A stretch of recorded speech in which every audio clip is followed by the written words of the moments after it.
Okay. How you doing? Hi, I'm good. How are you? I'm good, thank you. Good, good, good. Good to see you. Good to meet you. Yes. So, I just read that you were raised in Australia and you were UK based. Still, मतलब आपकी accent से भी पता चलता है. But still, मतलब Indian को क्या पसंद आएगा, उनका taste जानना. How did you get to know कि what would Indians like? So I used to travel back and forth quite often, actually, when I was young, and ever since, I mean, from the first, I can recall the first time coming from Australia to India, and I just loved it. The sights, the sounds, the colors. I think it's the colors of India. Spending most of my life in Australia and the UK, and both countries are beautiful, but I think the color and the excitement that's India, I think it's just unique to India. I don't think there's any other country like that. I say, I'm Australian raised and UK born, फिर भी दिल है हिंदुस्तानी. So, आप गुजराती हैं? Yeah, I'm Gujarati. Same here. Even I'm Gujarati. केम छो? Yeah, majama. So you must have liked the songs. Did you like the songs, the I Gujarati songs? love these songs. In fact, even I haven't been born and brought up in India. I am from Gulf, and still Oh, I okay. agree. I mean, I have shifted to Mumbai, and yes, India is a beautiful place. It's a beautiful country, and your compositions are so amazing. As in, like Navratri start hoti, and it's your songs being played everywhere. Oh Oh, yeah, thank you so much. Really appreciate it. That's yeah. very kind. So whereabouts in the Gulf are you from? Bahrain. It's actually somewhere near Dubai. Beautiful. It's beautiful. Do Bahrain is amazing. do visit I've us. not I've not been to Bahrain, but I know that its fashion sense is really good. I know there's a lot of fashion stuff that happens out there as well. From what I hear, a lot of international fashion festivals and things happen in Bahrain as well. I think the Formula One is in Bahrain as well, True. Yes, yes, that right? happens. Yeah, yeah, yeah. It's beautiful. It's beautiful. I'd love to go. I'd absolutely love to go. Yeah, do visit this place once. We would love that. I would love it. I would love it. So we're on the call from Bahrain, or you're in India? I'm from Bahrain. I'm from Gujarat, but I was born and brought up in Bahrain. But for studies, for college, I have shifted to Mumbai this year, Oh, last year. okay, nice. Oh, fantastic. And you're still in college? Well, You're still actually, in your because of the pandemic, I had to move back to Bahrain. So as the okay. pandemic gets over, I'll be back in Mumbai. Oh, lovely. Oh, Yeah. fantastic. Very exciting. Yeah. So now your new project, that is Gujarat Stand Up, right? Yes, Can you yeah. tell us something about that, like in detail? Yeah, of course. So basically Gujarat Stand Up, it all started with a song I did in 2018, I think it was. It was a song called Gemcho. And obviously I'm Gujarati. I'm very proud of my Gujarati heritage. And so I had done this song, and at that time I was speaking to a lot of record labels in Mumbai. I was speaking to, a lot of the big record labels. I'm sure you probably know all the names. Yes. And they liked a lot of my Hindi stuff. And then I said, also, guys, I've got this song, and I played them Kemcho, and they're there and they're listening to it, and they seem to be liking it. And as soon as the song finishes, they were like, no, no, no, we can't do this song. And I said, what do you mean? You don't like the song? You don't like the music? What's wrong with the song? They said, no, no, the song's fine. So I said, so what's the problem? And they said, it's Gujarati. I said, yeah, because I'm Gujarati. And they said, no, no, no. They said, look, because you're not from India, let me tell you, they said that in India, cool and hip hop is only Punjabi.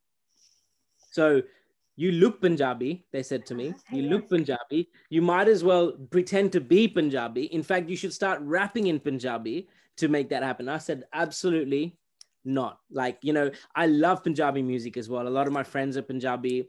A lot of my friends in the industry are Punjabi, but I'm Gujarati and I wanted to do this for us. So when the record label said no, I released the song independently, and I was nervous, but I make music for myself. I don't make music and pitch them for films, and I do things myself. So I released this song, and every Gujarati page shared the song, like Guju Baba, Guju Masti, Guju Jokes, like Guju Rocks, like all of the Gujarati pages. And it got like 25,000 shares. So so it's been on my mind that I wanted to do another Gujarati project. And about 8 weeks before Navratri started, I thought, let's make this thing happen. And so that's how I went about it. I just took some of my favorite garbas, like I did with Gamcho. I took Maro Helo Sambro. And then for this one, I took like Ke Hove Hove, Maro Sonano. I took some of these folk songs, and I took these folk classics and I reworked them in my style. And then obviously I went through the lyrics and the production and with my team, and we got it all right. And then it was really exciting to see the kind of features that I was able to get on the project. Of course, we got some really, really cool names on the project. I mean, definitely Gujarati songs make you feel like dance right now as you hear them. And, you know, adding hip hop into it just, you know, it like adds to that fun and entertainment quotient in it. So Definitely. Gujarati songs में भी hip hop आ सकता है, ये idea कहाँ से आया? Because Punjabi, yes, we know, and other songs we know, but even in Gujarati, hip hop can come. That idea, how did it come?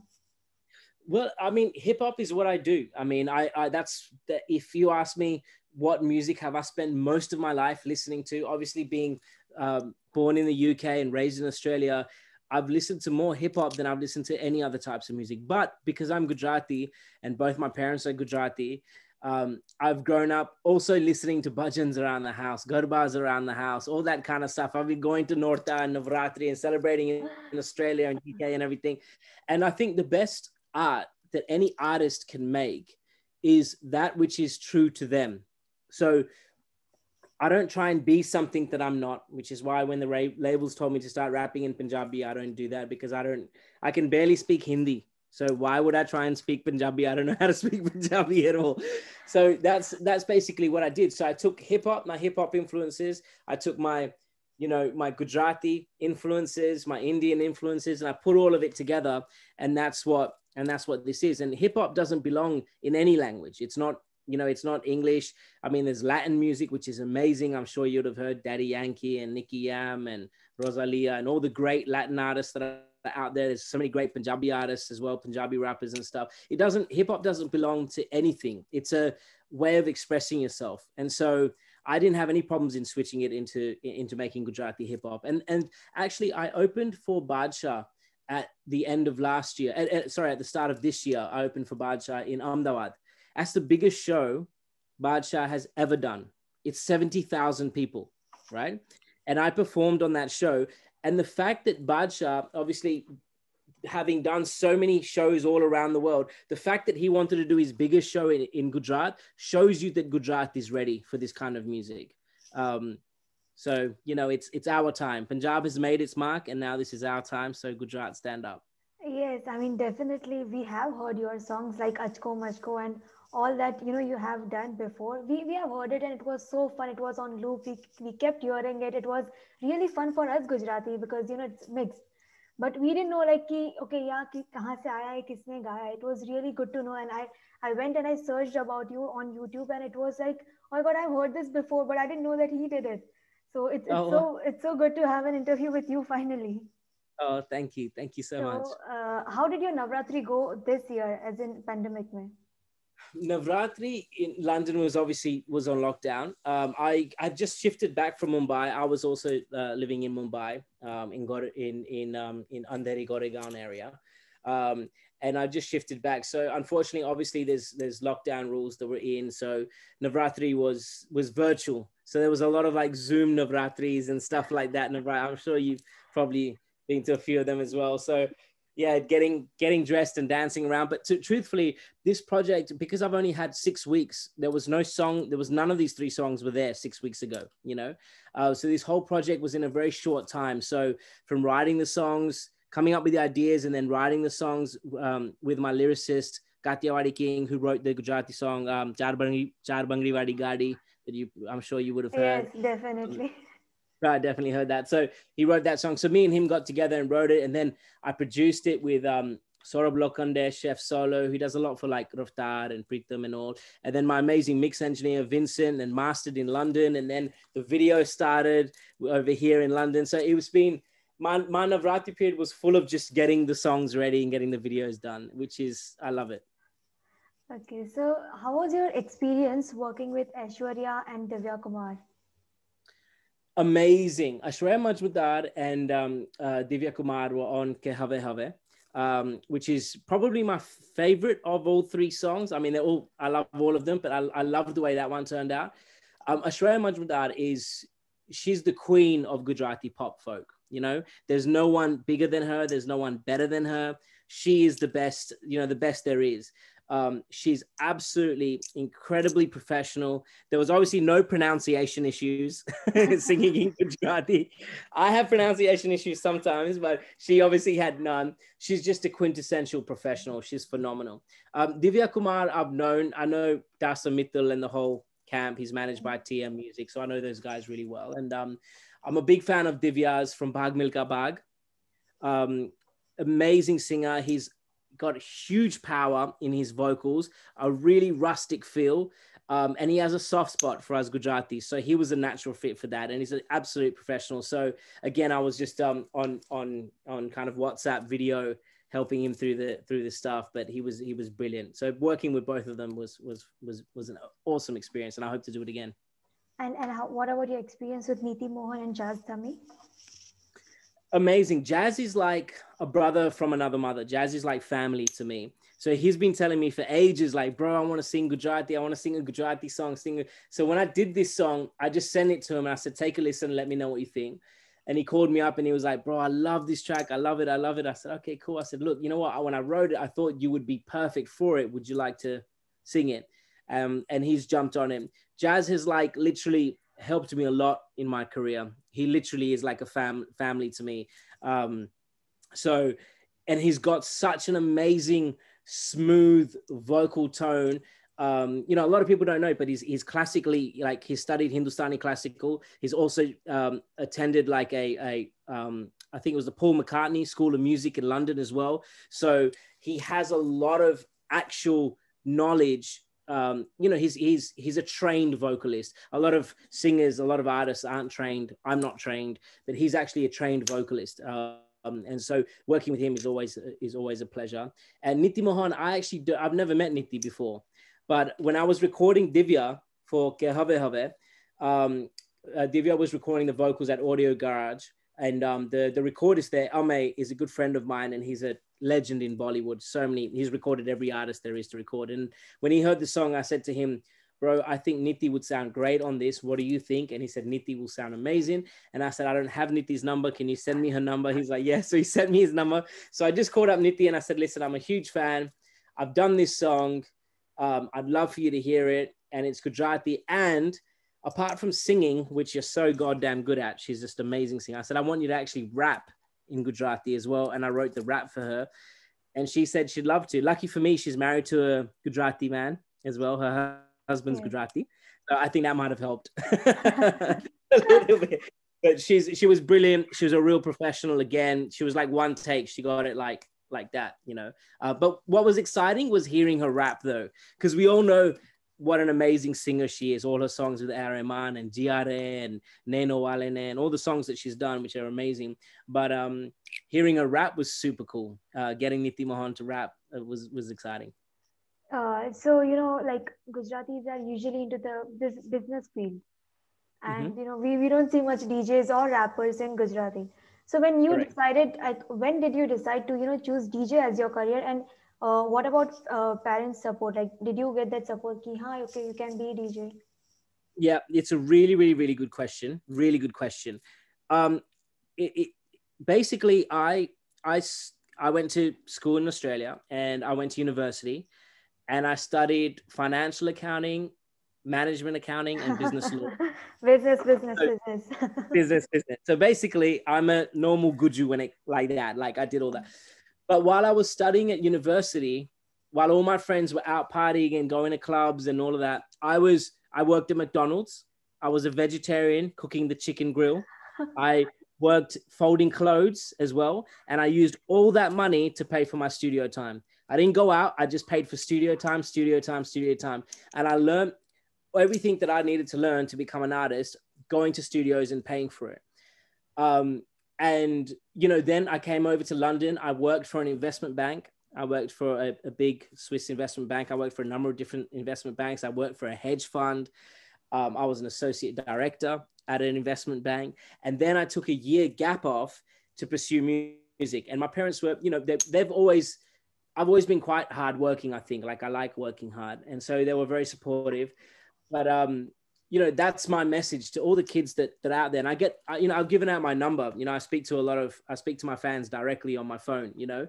And a lot of them ask me that, you know, that I want to do music, but my parents don't. My advice is that keep your parents happy, study hard, because knowledge is everything. That knowledge can be used in music. It can be used in business. It can be used in anything that you want to do. So definitely study.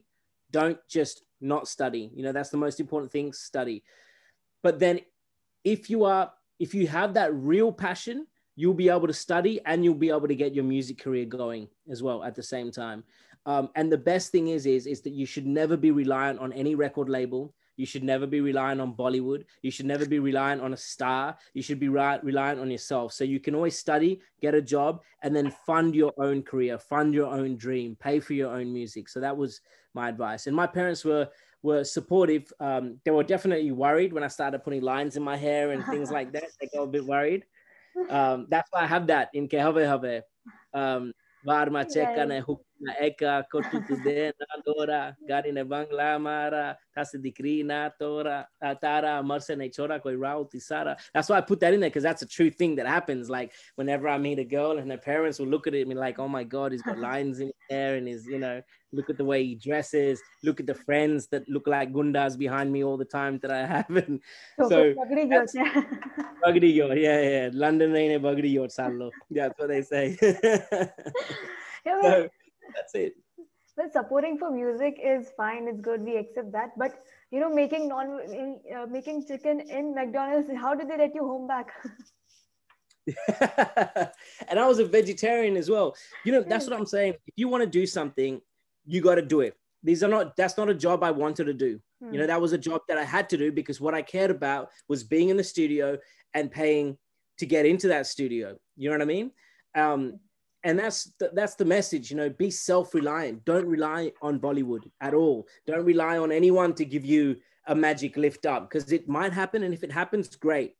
But if it doesn't happen, then you should, if you really care about it, then do it yourself. You know, that's my message. You're a self-made man, finally. I am, yeah. Well, the thing is, I am. But you know, when I made that decision, because don't get me wrong, I spent 2 years coming out to India and meeting with record labels and doing what they wanted to do, and they're like, do it like this, and this is great, but change this and do that. And that's when I decided that actually I don't want to go around running after them, running around like, you know, like you know when they say what's that phrase? What's that Gujarati phrase? Like Puchirani Gem, you know what I mean? Running after them kind of thing. I'm not that, you know, I gave up doing that. And I said, you know what? Let me rely on myself. And then ultimately, who do I need? Do I need a record label? Do I need anyone? Or what I really need is for people to hear my music. It's the fans, you know? So for me as an artist, I don't feel like I have any fans. I feel like I have a family. And that's what Wolfpack is. The whole Wolfpack thing that you would have seen. That is because I feel like wolves they might be like hungry and aggressive and strong, but they never hunt as one. They hunt as a team. And so my team is the people who I work with, my producers and mix engineers and video directors, but also my fans, that's why I speak to them, you know, because I need them, you know, and I appreciate them taking the time out to hear my song. So that's the kind of personal relationship that I want to build with my listeners and viewers. So you have even worked in Bollywood films, as in Houseful 3 and other films. So what do you prefer more, like having your your bits in Bollywood songs, or a complete Gujarati solo of your own? I prefer doing my own song, because you know I like to make the art that I like to make. If it works for a film, then perfect, great. You know what I mean? If it works for them, excellent, and we can figure out a deal and it works, then fantastic. But if it doesn't, it doesn't bother me. You know, like I'm so glad that hip hop in India, that us as South Asians everywhere, not just in India, but India, Pakistan, Bangladesh, Sri Lanka, I'm glad that all of us, if you look anywhere, there's a hip hop community there. So in Mumbai, you've got the whole, you know, Divine and Gully Gang and Emmy Way and, you know, all them doing their thing. And even in Gujarat, it's not just me. There's a gory music. There's rappers there. I've spoken to rappers in Rajasthan as well. Amazing rappers in Delhi, obviously, too. So I think that's important that we have, that hip hop is a community in itself, that we don't rely on Bollywood, because Bollywood is, you know, they just really just want to cash in on something that's working. So if it's making money, they want to come in on it. And I don't think we should be reliant on Bollywood at all. So out of all your tracks, which one is your personal favorite?